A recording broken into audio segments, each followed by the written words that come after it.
Hello everyone and welcome to today's story time.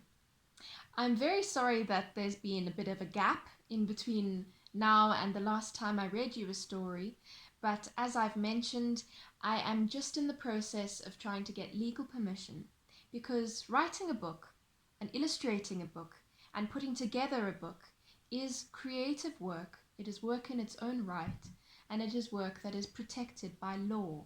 You have to get special permission to be able to distribute it in a public sense. So, as soon as I have permission, I will record and post those stories for you to make up for lost time. Today, we have a very, very special book lined up. This is Small Mercies, written by Bridget Krone. Some of you may know her as she is actually a local Hilton resident. I personally know her and her family because we all attend the same church in Hilton, and I went to Sunday school with her boys, so I know them very well. And I'm really looking forward to sharing the first chapter of this book with you, as I just know, even though I haven't read the whole thing, I know it is going to be a very, very special and delightful book. Just to get some legal things out of the way, this was first published in Great Britain in 2020 by Walker Books Limited, and it's also been published in the United States by the Catalyst Press. Obviously, Bridget Krone is the author. The cover was done by Clara, Anganuzzi, and illustrations by Vermeulen. So, before I begin, I just want to share a little note that the author has included here, which is important because this novel explores notions of race and culture, and it is important to have a disclaimer about certain uses of words and acknowledging the complexity of them. So, in South Africa, the word coloured is used to describe mixed race people whose descendants are Asian, like Malay or Indian, black, white, Khoisan, or any combination of the above. Coloured people, especially those who live in the Western Cape, speak mainly Afrikaans, but about 20% have English as their first language. Many are bilingual or speak other African languages as well. In the US, some other countries, the term coloured is considered offensive. But in South Africa, its use is widespread and more acceptable, if sometimes controversial. The discussion about race and identity is ongoing. Some people reject the term mixed race because they feel it suggests that they don't have a distinct race, and claim the term coloured with pride, while others identify themselves as black, Khoisan, or just South African. So, let's start at chapter 1, where we are introduced to Mercy.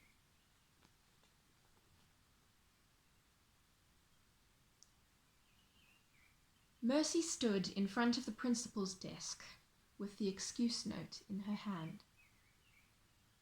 Mrs. Greasel laid down her pen and looked at her over the top of her spectacles. "Yes, Mercy," she said, taking the note and opening it. "It says here that you are to be excused from the class assembly rehearsals because you have..." She paused and looked at Mercy as if she couldn't quite believe what she was reading. "The collywobbles?" Mercy nodded. "Are the collywobbles the same as the dicky tummy you had last week?" Mrs. Greasel heaved herself out of her swivel chair and clip-clopped over to a filing cabinet, from which she pulled a file. "I must have about 20 excuse notes here," she said. This one was rather good. "It says that you are to be excused from inter-house cross-country because you have a bone in your leg." She raised one eyebrow. Who wrote this note, Mercy? My foster mother, Aunt Mary. Did she also write the one about you having a bone in your leg? No, that was my other foster mother, Aunt Flora. Yes, I remember now. They're sisters. Mrs. Greasel tapped her top lip with her index finger. And, just remind me, how long have you been living with these aunts? Since I was 5. And they are how old, would you say? Mercy didn't know. When she'd asked Aunt Mary a few years ago, Aunt Mary said she was as old as her tongue and a little bit, as young as, and a little bit older than her teeth. They were old, but it was hard to say just how old. Their faces were lined and freckled, and their hair was silvery white.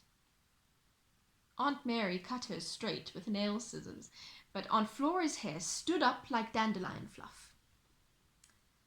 Aunt Mary always carried a handkerchief and a bunch of keys in the pocket of her homemade dress. Aunt Flora liked comfy tracksuit bottoms that she pulled up high. How old is that exactly? I don't know, Mrs. Greasel. So, why has Mrs. Pruitt sent you to me today? Tell me more about this class assembly and why you need to be excused from it. It was hard for Mercy to explain why the instruction to do a folk dance from her own culture proved so difficult to follow. When she had asked the aunts for help, they didn't make it any easier. Oh, for heaven's sake, Aunt Mary said, can we pretend you are Polish and teach you the polka? Aunt Mary had ideas about education, and they didn't include cultural folk dancing or anything newfangled, as she called it. She didn't even read Mercy's school reports. She thought education should include memorizing Latin names of plants and a lot of great poetry. Oh, young Lochinvar is come out of the west, through all the wide border his steed was the best. But Aunt Flora was more nervous. She liked Mercy to get the right answer and not get into trouble. What should we do, Mary? Aunt Flora said. Shall we teach her the quick step? But they decided in the end to teach her Morris dancing. So Mercy watched while Aunt Flora played a blinky-plonk tune on the piano and Aunt Mary skipped about the sitting room waving her handkerchief in time to the music. Aunt Mary was not a person who skipped lightly, and Mercy had been a bit disturbed by the sight, and then relieved when Aunt Mary had come to a breathless halt, saying, "Oh, this is ridiculous. We'll have to think of something else." After an awkward silence, Aunt Flora asked, "Well, what will the other children be doing?" "Indian dancing, maybe Zulu dancing," Mercy offered. "Mrs. Pruitt said that we all have a culture and we must celebrate it." "Ridiculous," said Aunt Mary. "Almost no one has a single culture. If I were in your class at school, Mercy, which culture would I celebrate, huh? White, South African, whatever that is, Viking, English, West Indian?" "West Indian?" Mercy was confused. "Yes. After our great-grandmother died, my great-grandfather married a West Indian woman, and it's one of the big regrets of my life that I've never gone to Barbados to meet that side of the family." "Mrs. Pruitt wants me to do something by these people called the Cape Malay minstrels," said Mercy, "because maybe it's because I'm, coloured." "Just because your mother's people came from Cape Town originally is no reason, dear child, to go capering about in shiny satin, twanging a small guitar. Honestly, if you had grown up on the Cape Flats, it would be a festival that you could take completely to heart. But you've never even been to Cape Town." Mercy was relieved. She'd seen the Kaapse festivities on TV, seen the bright costumes, the brass bands, and the colourful umbrellas, but the whole event was completely alien to her. It was as strange as a Chinese New Year street party with paper dragons. "So," said Aunt Mary, "if we are to be accurate, I think what we are looking for here is a dance that has some Cape Malay, some Khoisan, a bit of Dutch settlers, some English. I think we'll just write a little excuse note, shall we?" Aunt Flora said, anxious, always, to get Aunt Mary off her high horse. "Now, where did I put those?" And she wandered off through the kitchen and out into the back garden, patting her pockets and the top of her head, looking for her spectacles. So it was Aunt Mary who found a pen and wrote the note about the collywobbles, the same note that Mrs. Greasel was now adding to Mercy's folder as she waited for an explanation. Mercy took a deep breath. "Our class is in charge of assembly on Friday, and Mrs. Pruitt wants us to do folk dancing from our own culture." "What a good idea," said Mrs. Greasel, beaming. "I don't understand why your aunts would want you to miss out on this very worthwhile cultural activity. It sounds like such fun. Don't you agree, Mercy?" "Yes, ma'am." Mrs. Greasel made her hands into a church steeple. To support her chin, and looked at Mercy with narrowed eyes. "I have to confess, you're a bit of a mystery, Mercy Adams," she said, looking back down at the folder. "Your marks are excellent, but you won't join in. You won't do sport at all, or orals, or plays. You want to be excused from everything." Mrs. Greasel sighed. "And the peculiar thing is that these foster mothers of yours seem to collude in this non-participation. They seem to encourage it." She changed her tone of voice and tilted her head at a caring angle. "Mercy, is everything all right at home?" "Yes, it's fine," said Mercy quickly. Everything's fine." Mrs. Greasel looked back down at the open folder, flapped some pages backwards and forwards, and asked a bit too casually, "When did the social worker last check on you?" Mercy dug her fingernails into the palm of her hand. "I think I need to contact child welfare to review your case." Mrs. Greasel made a note in her diary. "I'm sure it's time they extended the order."